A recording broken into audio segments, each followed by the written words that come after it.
ये हम बता चुके हैं कि जब हम भगवान राम का नाम लेते हैं तो भगवान राम की जन्मभूमि अयोध्या, भगवान कृष्ण की जन्मभूमि मथुरा, भगवान शिव की जन्मभूमि न जन्मभूमि न उनका पिता न उनकी माता।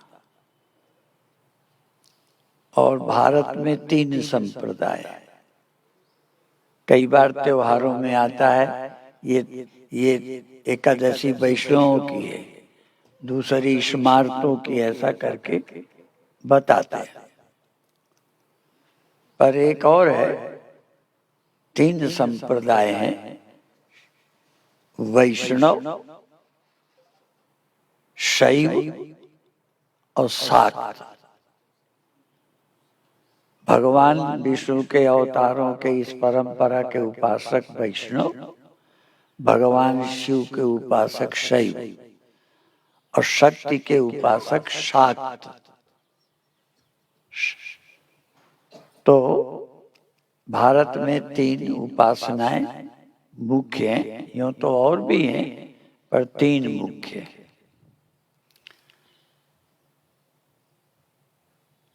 और भगवान शंकराचार्य कहते हैं अविचार के कारण बंधन हुआ है, विचारेण विलीयते। विचार करोगे तो बंधन खत्म, विचार नहीं करना ही बंधन है, सत्य का विचार करना ही मुक्ति है। और त्रिपुर सुंदरी के उपासक कहते हैं विचारों के कारण आप बंधे हैं, विचारों के कारण सत्य का पता नहीं चलता, माने ख्यालों में ही उलझे रहते हैं। इसलिए उसका पता लगाना हो तो कैसे होगा? अविचारात विभासते। जब मन में कोई विचार नहीं होगा तब उसका पता चलेगा। अविचारात विभासते। चूंकि ये पावन पर्व, हम लोग उत्सवों को महोत्सव कहते हैं। ये जैसे दीपावली एक महोत्सव होता है, तो ये होली का महोत्सव है। और हर उत्सव के पीछे कोई न कोई कथा भी जुड़ी है। जैसे कुंभों के होने का क्या है, अमृत गिरा, इसी तरह से ये होली का महोत्सव भी एक विशेष दृष्टि से ही शुरू हुआ। अर्थात प्रहलाद को होलिका लेके आग में बैठ गई थी कि ये जल जाएंगे, तो होलिका जल गई और प्रहलाद नहीं जले। तो इस खुशी में फिर अगले दिन उत्सव मनाते हैं। तो कल हमने एक बात बताई थी कि होली हर रोज मनाता जा, होली हर रोज मनाता जा, जल जाए देह होलिका, तू मंद मंद मुस्काता जा, होली हर रोज मनाता जा। ये एक दिन देह भी जल जाएगा, लेकिन तू प्रहलाद की तरह मृत्यु को प्राप्त हो। ये जीव प्रहलाद है, पर ज्ञानी जीव ही प्रहलाद है। तो इसलिए ये उत्सव इसलिए मनाया जाता है। तो अपन रंग का उत्सव कल मनाएंगे। कल ये आरती के समय ही शुरू हो जाएगा और दोपहर के अंदर पूरा हो जाएगा। पहले लोग दिन भर करते थे, तो अब नियम बन गए कि दोपहर तक ही उत्सव होता है। तो आज भी छोटा उत्सव आज भी है। किरण जी ने प्रसाद बनाया है, तो सबको भी प्रसाद मिलेगा। पर एक आध भजन पहले बेटियों का सुनेंगे। हम बार बार बेटियों की प्रशंसा करते हैं कि कितनी भाग्यशाली, ये कथा सीखेंगी, औरों को तो सुनाएंगी। पर सुबह का उठना, प्राणायाम करना, सूर्य नमस्कार करना और आसन करना, दौड़ना, कीर्तन करना, तो ये तो अपने शरीर मन सबके लिए है। कथा तो ये दूसरों को सुनाएंगे, अब कथा हो ही दूसरों के लिए गई है, अपने लिए कोई कथा सुनता ही नहीं है।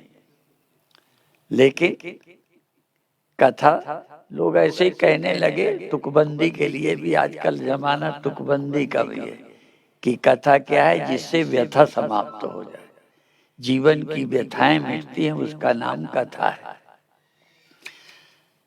तो ये बच्चियां स्वस्थ, अभी किरण कह रही थी, हमें नहीं मालूम, हमने इतना ध्यान से देखा ही नहीं कि बेटियां जब आई थी तब से ज्यादा स्वस्थ लगती हैं, प्रसन्न लगती हैं। और आज या कल किसी ने हमसे कहा कि ये घर जाएंगी तो इनको बहुत कम अच्छा लगेगा, क्योंकि एक ग्रुप में रोज उठते हैं, गाते हैं, खेलते हैं, दौड़ते हैं, आसन प्राणायाम करते हैं, तो एक समूह में उत्सव चल रहा है। तो इनका तो इतने महीने का उत्सव भी है, जीवन में सीखने का अवसर भी है, और जाकर जहां जाएंगे ये चलती फिरती आदर्श हो। यदि इसी तरह घर पर जहां रहेंगे तो लोग भी देखेंगे ये बदल के आई। जैसे सन्यास होता था एक तरह से जीवन को बदलने का, तो ये प्रशिक्षण भी इनके जीवन के बदलने का अवसर है। तो ये भाग्यशाली है, और ये चलते फिरते मॉडल हो गए। जब जाएंगे तो लोग देखेंगे, जैसे साधु को लोग देखते हैं, तो ये भी एक तरह का चलता फिरता आदर्श। हाँ, जैसे भगवान राम का जीवन, घर से निकालने के बाद दुखी नहीं होना, प्रसन्नता से घर का त्याग कर देना, पिता के खिलाफ कभी नहीं बोलना। आजकल कोई निकाल दे तो कितना खिलाफ बोले, पार्टी में टिकट नहीं मिले तो पार्टी के विरोधी हो जाते हैं।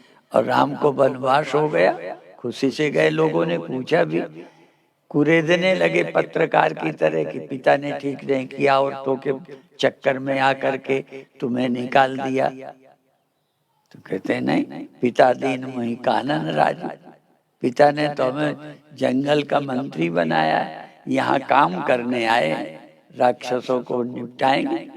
तो अभिप्राय है किसी घटना में दुखी न होना, प्रसन्न रहना। तो बहुत अच्छा, ये तो श्लोक हम बहुत बार बोलते ही रहे थे, प्रसन्नताम या नगता विषेकतस तथा न ममलौ वनवास दुःखता मुखाम्बज श्री रघुनंदन श्रीमे सदा तुषा मंजुल मंगल प्रदा। भगवान की उस मुखश्री की, मुख की शोभा की, कांति की हम वंदना करते हैं, जो वनवास में कुमलाई नहीं और राज्य तिलक में खिली नहीं, एक जैसी बनी रही।